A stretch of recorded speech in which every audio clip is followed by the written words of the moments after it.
Assalamualaikum warahmatullahi wabarakatuh. Salam sejahtera untuk kita semua. Selamat datang di channel Saka Nagari. Jangan lupa subscribe agar kalian tidak ketinggalan kisah-kisah menarik dari channel kami. Kali ini saya akan menceritakan tentang Suster Ngesot. Seperti apa kisahnya? Mari kita simak selengkapnya.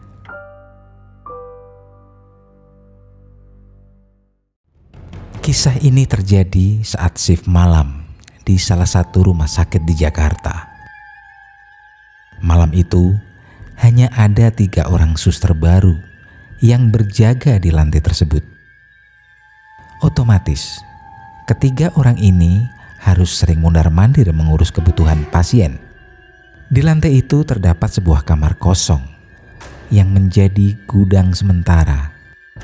Ketiga suster ini diberi pesan untuk selalu menutup pintu kamar kosong ini jika tidak ada keperluan terutama saat malam hari. Kemudian pasien di salah satu kamar menekan tombol bantuan.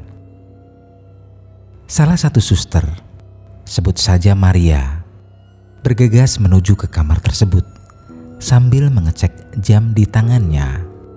Saat melewati lorong, ia melihat bahwa pintu kamar kosong tersebut tak tertutup dan lampunya menyala. Di dalam ruangan itu, ia melihat ada sebuah kursi yang menghadap ke jendela di ujung ruangan.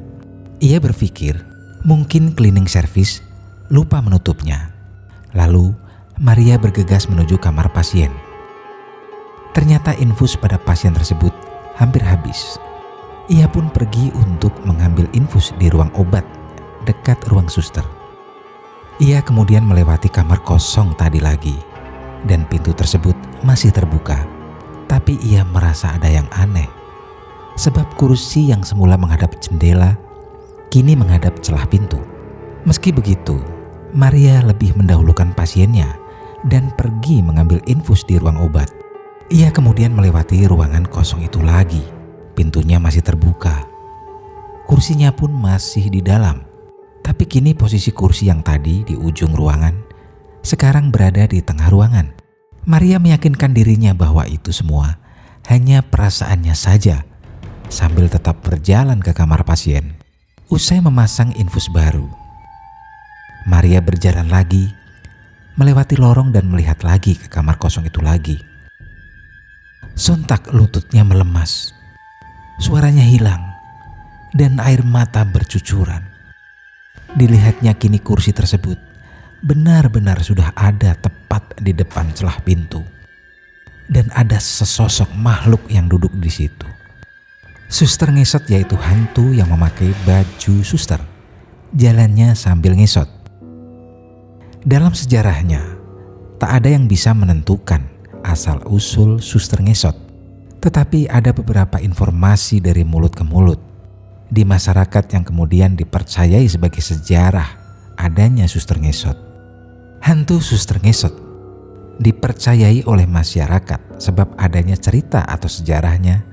Pertama, ceritanya di Rumah Sakit Umum Cipto Mangunkusumo Jakarta. Sebab di tempat itu ada seorang suster yang meninggal secara tak wajar. Di suatu malam, ada seorang suster yang melaksanakan tugasnya menjaga seorang pesakit. Keadaan malam itu sangat sepi dan hening, tak ada siapa-siapa. Yang ada hanya seorang dokter jaga. Ketika suster itu hendak ke ruangan laboratorium, dia dihalangi oleh dokter jaga tersebut. Kemudian diperkosa dan dibunuh dengan sadis dan brutal. Kakinya dimutilasi dan dikuburkan di ruangan laboratorium itu. Mitos lain mengenai Suster Ngesot dari daerah Jawa Barat, yaitu di suatu tempat panti jompo.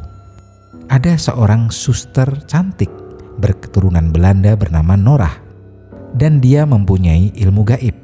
Karena kemampuannya itulah dia memanfaatkan untuk membunuh semua penghuni yang ada di panti dengan alasan balas dendam pribadi masa lalu. Kemudian kejahatannya diketahui oleh masyarakat. Sebagai hukumannya, kaki Norah dipukuli warga hingga remuk dan hancur. Dan ada beberapa rumah sakit tua di Indonesia yang dipercayai mempunyai kisah serupa tentang Suster Ngesot yang akhir kisahnya sama mempunyai nasib jadi hantu yang jalannya tak dengan kaki normal, tetapi ngesot. Terima kasih masih bersama channel kami. Silahkan tulis saran Anda di kolom komentar.